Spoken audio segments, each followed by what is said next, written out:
على رسوله الكريم اما بعد فاعوذ بالله من الشيطان الرجيم بسم الله الرحمن الرحيم لقد كان لكم في رسول الله اسوة حسنة او كما قال عليه الصلاة والسلام۔ ارباب نظر کو کوئی ایسا نہ ملے گا، ارباب نظر کو کوئی ایسا نہ ملے گا، بندے تو بہت مل جائیں گے، آقا نہ ملے گا۔ طریق اگر ڈھونڈے گی ثانیہ محمد، طریق اگر ڈھونڈے گی ثانیہ محمد، ثانی تو بڑی چیز ہے، سایہ نہ ملے گا۔ جناب صدر، معزز سادہ کرام اور میرے عزیز ساتھیوں، السلام علیکم۔ جناب صدر، یقین مانیے جب یہ موضوع ملا، دل کھلا، دماغ سوچوں کا مرکز بنا کہ مجھے آج سیرت النبی صلی اللہ علیہ وآلہ وسلم پر کچھ کہنا ہے۔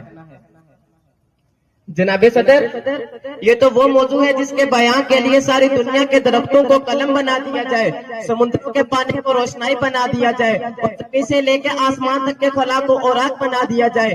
یہ تو گمان کیا جا سکتا ہے قلم ٹوٹ جائیں گے، سمندروں کا پانی خشک ہو جائے گا، زمین اور آسمان تک کا خلا پر ہو جائے گا، مگر سیرت النبی صلی اللہ علیہ وآلہ وسلم کا ایک باب بھی مکمل نہ ہوگا۔ زندگیاں بیت گئی قلم ٹوٹ گئے، زندگیاں بیت گئی قلم ٹوٹ گئے، تیرے اوصاف کا ایک باب بھی پورا نہ ہو سکا۔ جناب صدر، آج کے دنیا والے کسی کی دیانت پر بات کرتے ہیں تو کسی کی خوبصورتی پر ناز کرتے ہیں، تو کسی پر احسار کی ناز کرتے ہیں، تو کسی کی سخاوت کی بات کرتے ہیں، تو کسی کی ایمانت پر ناز کرتے ہیں۔ تو میں نبی صلی اللہ علیہ وآلہ وسلم پر کیوں ناز نہ کروں جس میں یہ ساری خصوصیات پائی جاتی ہیں۔ نکاح عشق و مستی میں وہی اول وہی آخر، نکاح عشق و مستی میں وہی اول وہی آخر، وہی قرآن وہی فرقان وہی یاسین وہی طٰہٰ۔ جناب صدر، آپ ہی وہ عظیم ہستی ہیں جن کی زلفوں کو وکیل کہا گیا، جن کے سینے کو علم نشرح کہا گیا، جن کی تعریف میں ورفعنا لک ذکرک کہا گیا، اور ان کی وجود کو رحمت للعالمین کہا گیا۔